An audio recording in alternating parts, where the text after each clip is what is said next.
everyone, I'm Jessica Stutzman and welcome back to the Millcreek Government Channel. Erie gets sports. Planning large sporting events can take a lot of effort, time, contacts, and organization to bring some of our town's favorite sporting events to the area. The Erie Sports Commission is committed to promoting the Erie region as a prime destination for both sports and recreational activities. From the Sports Commission, we have the Executive Director, Mark Generette, and Executive Consultant, Ron Sertz, on our show today to share with us their goals for continued growth into the future. Thank you both so much for joining me here today. Thanks for having us, Jesse. Well, you guys have a lot going on. I know there's a lot planned for the summer and a lot that you guys have already accomplished that you're very, very proud of. So the first thing I want to touch on is just a brief overview of the Erie Sports Commission, and we can just kind of dive right into your mission statement. That should give us a good start. Sure. We started about 7 years ago with the concept of the Sports Commission and Visit Erie, who's our overall arching organization that we're a strong-arm department of. Hired me as a consultant to sort of do the study about sports commissions. I always thought it was a great concept for cities to drive tourism and specifically drive tourism through sports. So we did a study, looked at other sports commissions across the country and the impact they were having in the communities, and then actually started operations about 6 years ago. I was the lone cowboy at the time.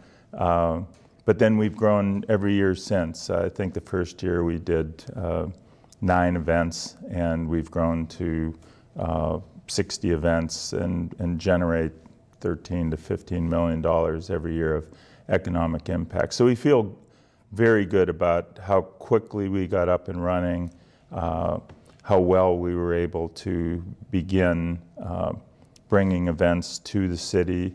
And that's really our mission, to create tourism through sports and to either bring sporting events to town, which will bring participants or patrons to the city, or to help people who already have events grow them by bringing in outside participation.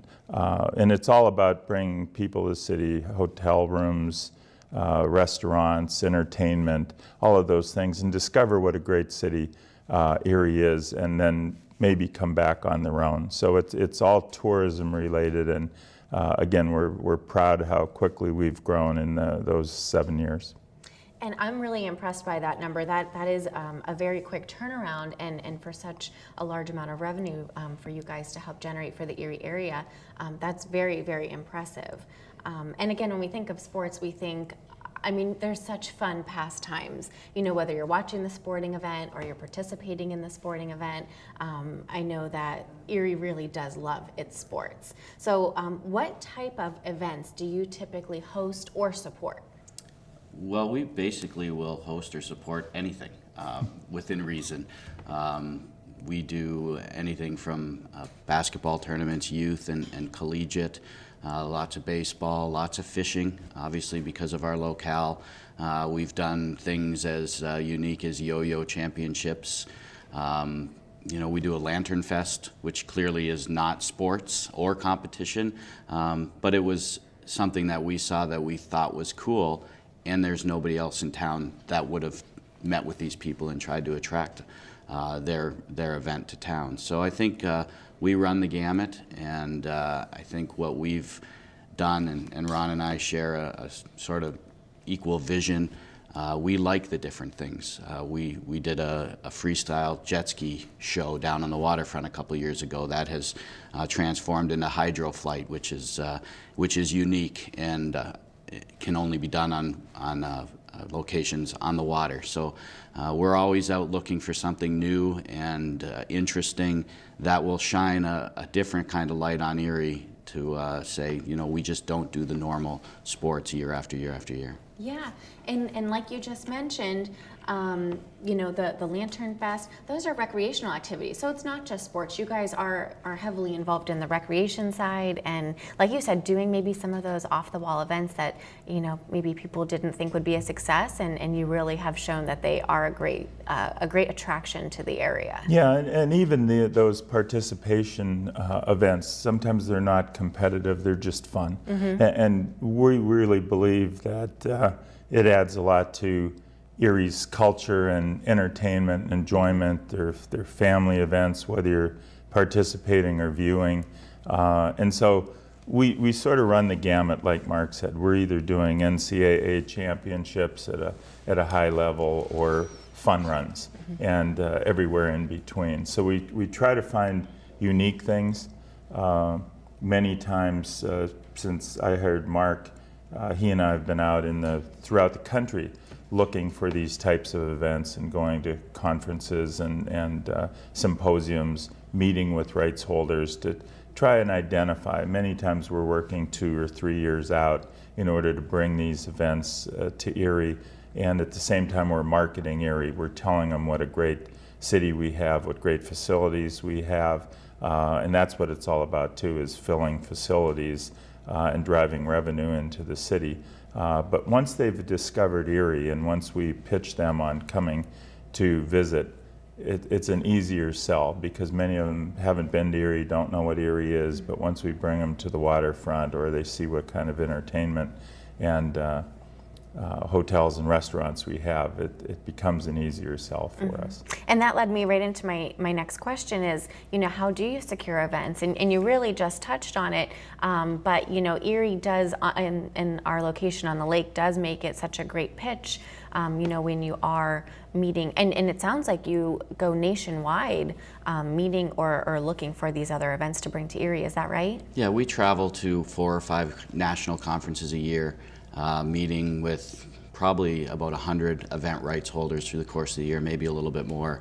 And we just sort of try to find those right fit events. There's obviously events that we simply can't bring to Erie because we don't have the facilities. So I think we've been successful in identifying those type of event organizers. And from there, it's all about relationships. It's building relationships with event organizers, bringing them to town for a site visit. That's our biggest selling point. I think we're batting close to 1,000 when we bring somebody into town, show them around, because really, when you get out there on the national stage, it's surprising to learn that not a lot of people knew where Erie was, and I think we've educated a lot of people over our tenure over the last 5 or 6 years to put us on the map. So once they sort of figure out where we are and the access that we have to Buffalo, Pittsburgh, and Cleveland, suddenly the light goes off and they think, okay, now you can draw from bigger populations and equally from 3 different directions. And from there, we get them into town, show them what we're all about and the facilities that we have. Obviously, Presque Isle is a crown jewel for us. The Bayfront, Erie Bank Sports Park, and the redevelopment there, I think, is going to add another component here. And then we just continue to talk and sometimes wear them down and force them to come to town. But we've been really successful, and I'm proud to say that that's really helped our growth throughout the course of our existence.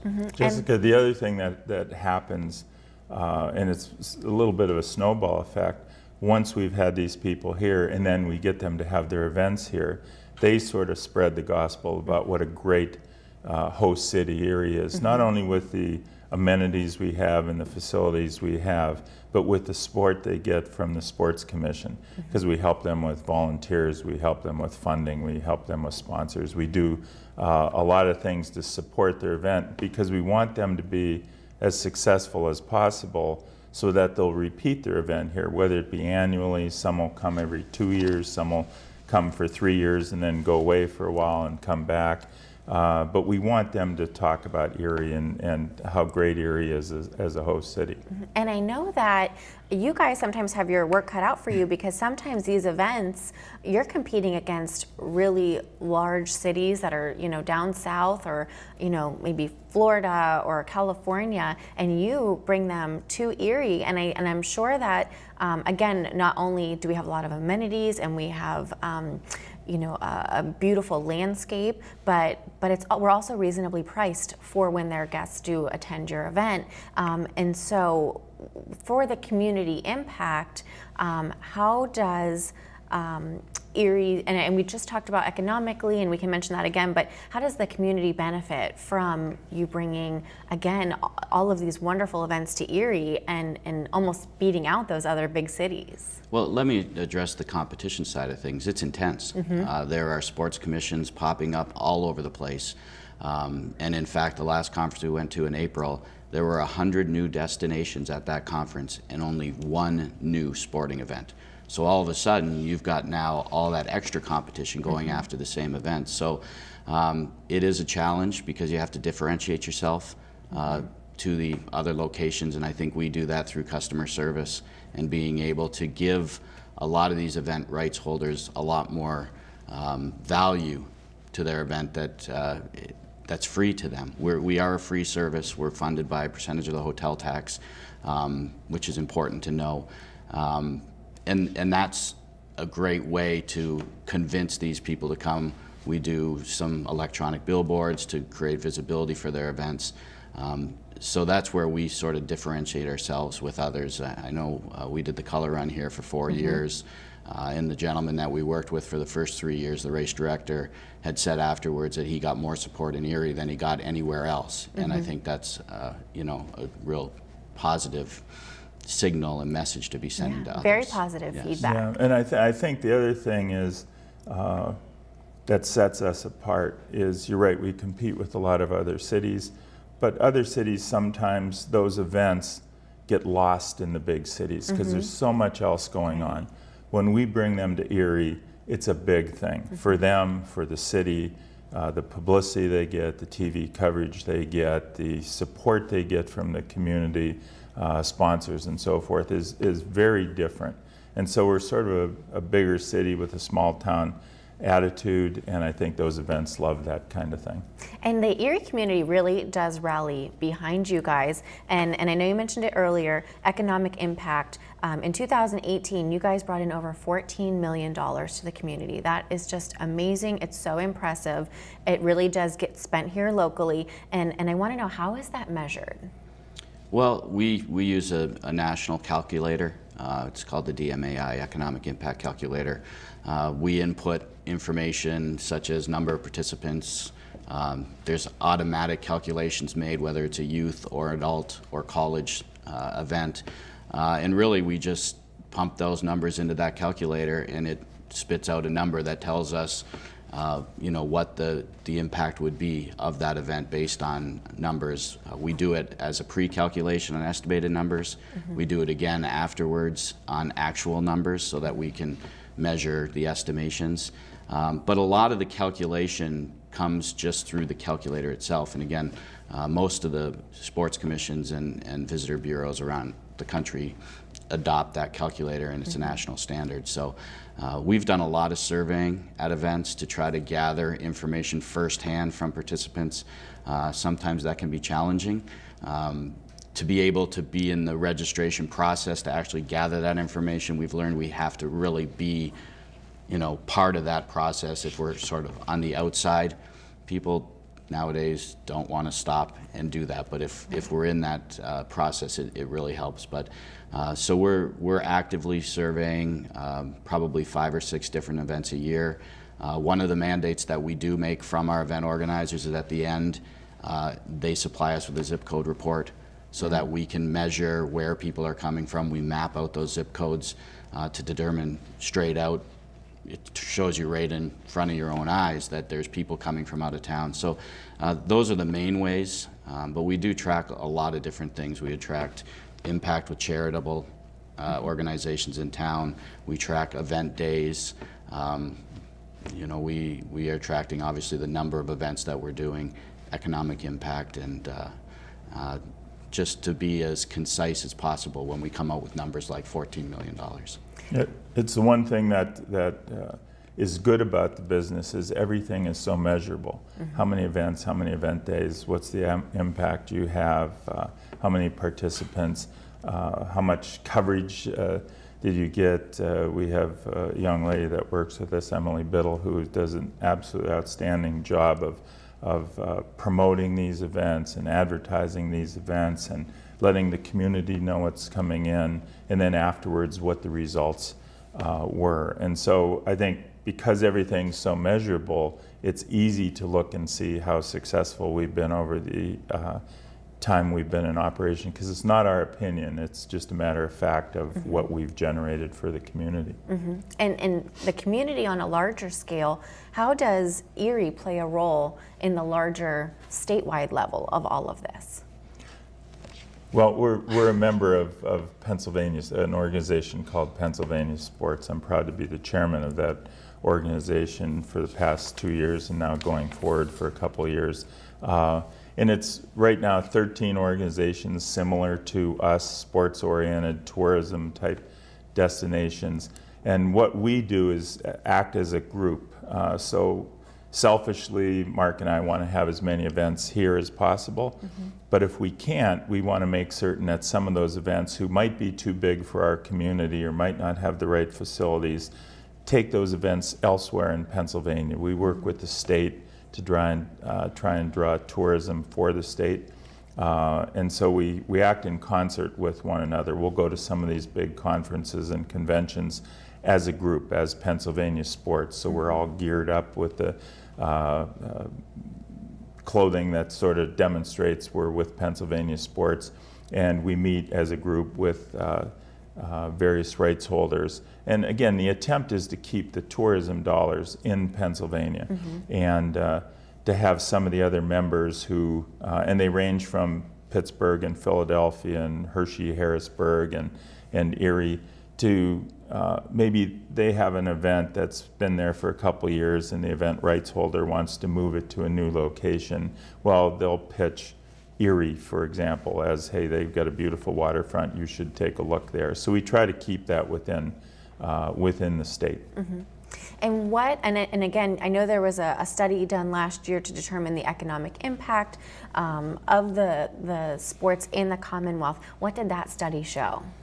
Well, I think it proved, and we presented the study and went through the process. I think it proved without a doubt that sports tourism is a big generator. They're talking $400 million and change a year coming in to the state. It just is an indication that this is something at a state level they can't ignore. And they've been great to support us in the last couple of years, or reintroduce the support. There was support for PA Sports a few years ago that disappeared, and now we've managed under Ron's direction to receive some support back. It's a key economic driver, and it's been shown to be recession-proof. Mm-hmm.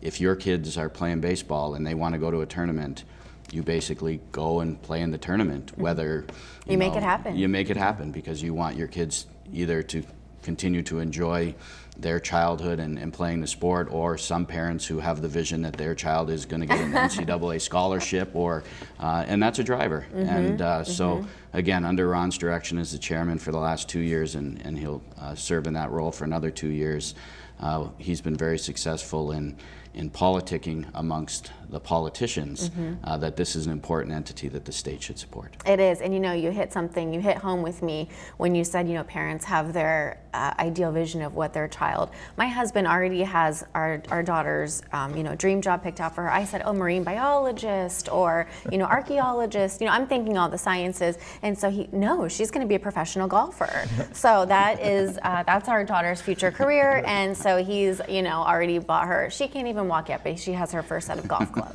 So I do want to talk about your recent awards. There are a lot, so if you could mention those, our viewers really should know about these awards. Well, again, it was Ron and his vision, and obviously he can speak for himself, but when I started, he had said, we should submit for one of these awards. And I think at the time his goal was just to be able to get Erie Sports Commission up on the screens in front of 200 or 300 people in the industry to let them know that we're there. And Emily's work in putting together the nomination and gathering all those key elements, we were lucky enough to be named Sports Commissioner of the Year in 2014. We won it again in 2016. 2016, we actually won 3 national awards. We won a marketing award, and Ron was also named the Executive of the Year for the National Association of Sports Commissions. So we've been very fortunate. We won another award at this past National Association of Sports Commissions convention for a marketing campaign again, and that's hats off to Emily and her work. But at the end of the day, we continually are up in front of all these people in a very significant way, and it's Ron's vision that certainly put us there.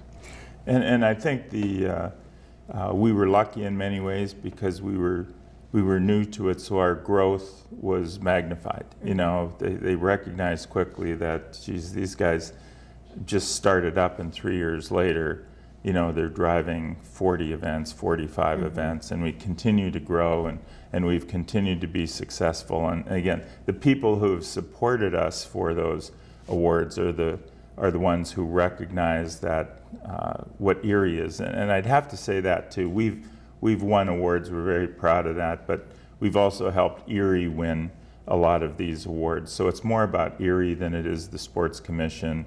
We were just named one of the favorite small market sports destinations in the country. And again, it's because of the people that we work with and the good message they give about Erie that we've become more and more recognized. But Mark and I both know it's Emily's work that does.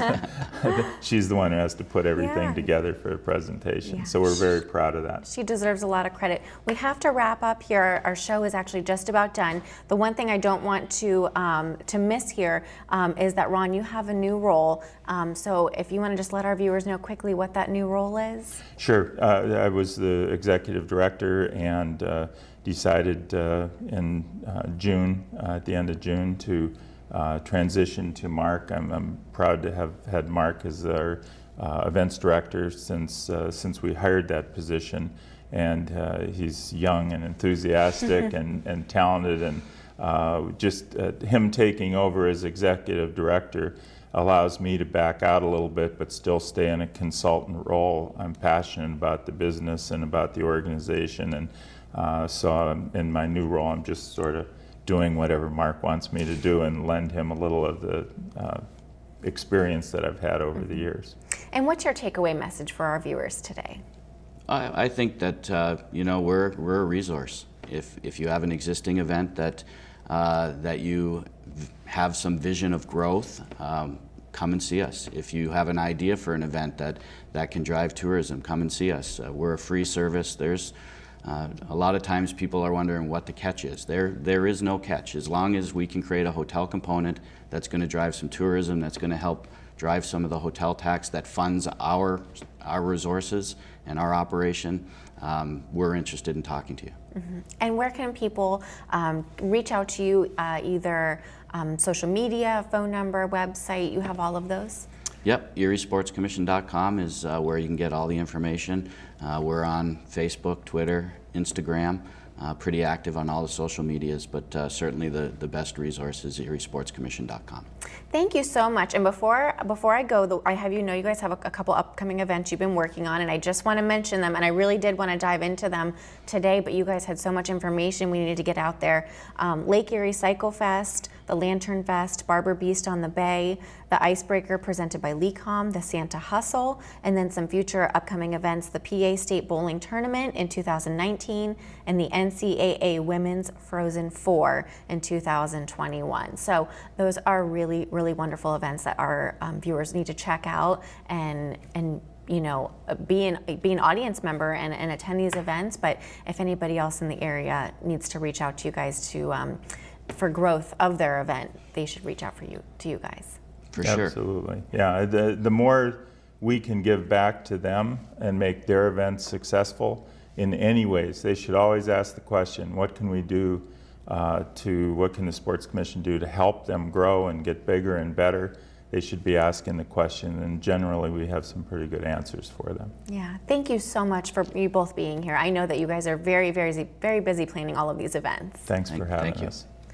Viewers, again, this is the Erie Sports Commission. This has been a very, very informative show. Not only do we want you to attend the events that they bring into the area, because they have put Erie on the map, but now they've really shown us that sports and recreation really brings a lot of economic impact and growth to the Erie area. So if you have any questions, feel free to reach out to the gentleman here today. Their contact information is on the screen, and we appreciate you tuning into the Millcreek Government Channel. And until next time, have a wonderful day.